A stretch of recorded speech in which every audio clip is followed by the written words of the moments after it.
I remember when I finally went to my crush's place, I was super excited. But then out of nowhere, my crush ends up telling me, oh, my room's downstairs in the basement. Do you want to like go down there?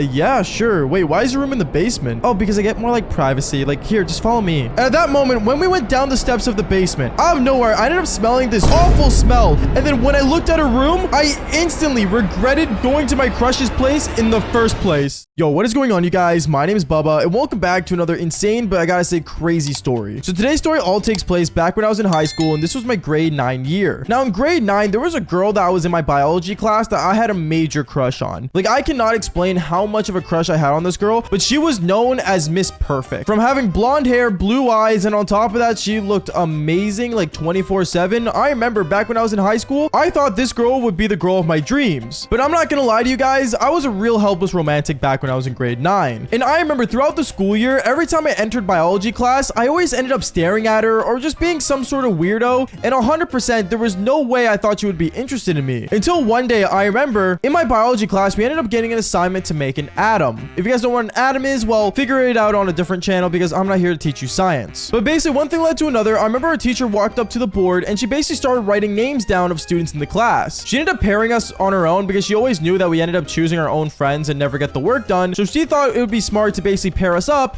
in different groups. I remember as I was watching the board and writing everyone's name, I ended up seeing her write my crush's name and my name was right beside her. And at that moment, I started to freak out. In my mind, I was thinking, no way. Like, she actually wrote my name. Wait, I'm paired up with my crush. No way, dude. And I started to freak out and basically get super excited. And when my crush saw my name on the board beside hers, she ended up just looking at me. And I think that was the first time she actually stared at me without thinking I was some sort of weirdo. I know it sounds really sad, but just keep listening because the story gets more insane. Because I remember after the teacher ended up writing all the names on the board, she ends up basically walking up in front of us and says, okay, class, so this is your partners for the atom project. I want everyone to basically get together and start planning. At that moment, I ended up walking up to her desk and I said, hi.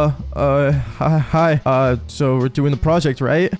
Yeah, we got paired up for it, obviously. At that moment, I was super nervous. And by the way, back when I was in grade 9, I had a massive stutter, like to the point where it was really, really bad. So every time I tried to communicate with her, I tried to think what I was going to say before I actually said it. But honestly, it never ended up going out well because every time I looked at her, I would just get super nervous and honestly just butterflies in my stomach. I remember over time though, me and her, we ended up finally planning out what we wanted to do. But since we ran out of time in that class from me being so dumb and nervous, she ends up telling me, oh, Bubba, do you want to just like come over to my place and like just get the project done quick? Wait, what? Yeah, like you can just come over. You want me to come over to your place? Yeah, you never been to a girl's house before? At that moment, I kind of stood there frozen and I kind of got excited and I said, yeah, I'll be there. I remember when I walked out of the classroom that day, I was so in shock about being invited over that I ended up basically going up to my friends in the cafeteria at lunch and basically told them the news. They all ended up looking at me in disbelief and they're like, bro, there's no way you're going out with one of the hottest girls in school, bro. Like, are you serious? Yeah, dude, like, I don't know how it happened. It just happened, I guess. Like, it's fate. Okay, Bubba, it's not fate. The teacher just assigned you guys both. Relax, dude. Just go to her place and, you know, see what you can do. I remember as the school day went on, as the final class of the school day ended up happening, I ended up going to the bathroom and I ended up staring at myself in the mirror, trying to give myself a motivational speech to basically, you know, make sure I had the confidence to actually go to this girl's place. And as I'm looking at myself in the mirror, basically telling myself that I am the tiger, I am the animal, I am the master. Out of nowhere, a student walks in and says, dude, are you good, bro? Like, what's wrong with you? Nothing. I'm gonna go. Crazy enough, he was a senior in high school that played for the rugby team, and there are more stories about him later in the future, but we'll talk about him in another video. Going on though, I remember when the bell finally rang, I ended up running straight to my crush's locker. Well, I didn't run, I more like sprinted, but you know what? Like, we're just gonna act like it was normal. And when I finally walked up to her, I said, hey, like, you ready to go back to yours? Huh? Oh yeah, just give me real quick. Let me just powder my nose. I remember she ended up putting makeup on her face, and me and her, we ended up walking together outside of the school, and everyone was staring at us. I am not joking. Everyone was definitely staring, thinking, bro, what is Bubba doing with that girl? But honestly, I didn't care. Me and her, we ended up going in her mom's car, and her mom was a really nice, sweet lady. But one of the things she ended up saying was, honey, did you end up cleaning the basement? What, mom?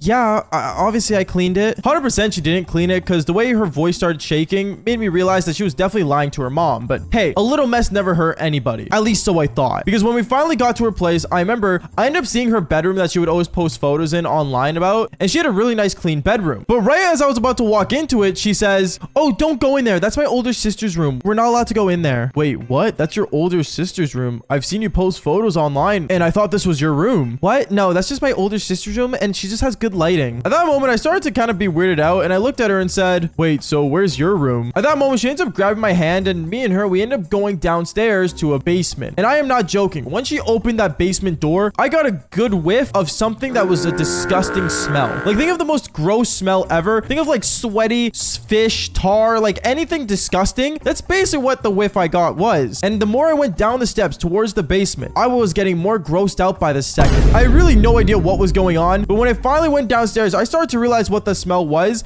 and I instantly regretted going downstairs because I realized she had a really nice big basement spot for herself, but there was food packaging everywhere. There was left plates. There was moldy milk sitting in the corner of the room. And not only that, but I swear there was mold growing from her ceiling. Like, this definitely wasn't a girly room that no one would expect. That it was the most disgusting thing ever, to the point where I looked at her and said, wait, so this is your room? Yeah, it's a little messy, but just don't worry about it. I'm just gonna, like, you know, get ready to, like, just relax at home. Give me a second. And I remember this girl ends up going to her closet, and she just opens it straight up and starts getting changed right in front of me. And I am not joking. When she was changing, I ended up staring at her and seeing her cherries, and I'm like, damn, like, she's hot. But then out of nowhere, when she went to the bathroom and got makeup remover and took off the makeup she had, I saw her for a totally different person. Like, I am not joking. It's crazy how much makeup can change a girl in the way she looks, because this girl looked nothing like she did back at school. Like, she literally was a huge catfish IRL. And I was in major shock, to the point where I looked at her and said, do you want to work on the project? I remember she ended up finally laying on the couch, and she ended up releasing a massive sigh, as if she just took off like 30 pounds of weight on her, which I don't know how much that makeup weighed, but it definitely weighed a lot from what I'm seeing. And then I remember she ended up saying, okay, yeah, let's just do this project, dummy. Come here. And me and her, we ended up sitting down, work on the project. And I've decided that at that point, I wasn't interested in this girl anymore, because she just did not look like the girl of my dreams that I was expecting. So me trying to get the project done as fast as possible, I remember I'm just writing down everything we need to do. And basically she starts building the structure that needs to be the atom for the project that we had. And then I remember I finally ended up looking at her, and she looks at me, and I guess we had a moment where we ended up staring at each other's eyes. But in reality, I was actually staring at the pimple that was in between her eyebrows, but that's not the point. Going on, I remember when she saw I was staring at her eyes and she was staring at mine, she ended up basically leaning in and she tried to kiss me. But instead of kissing her, I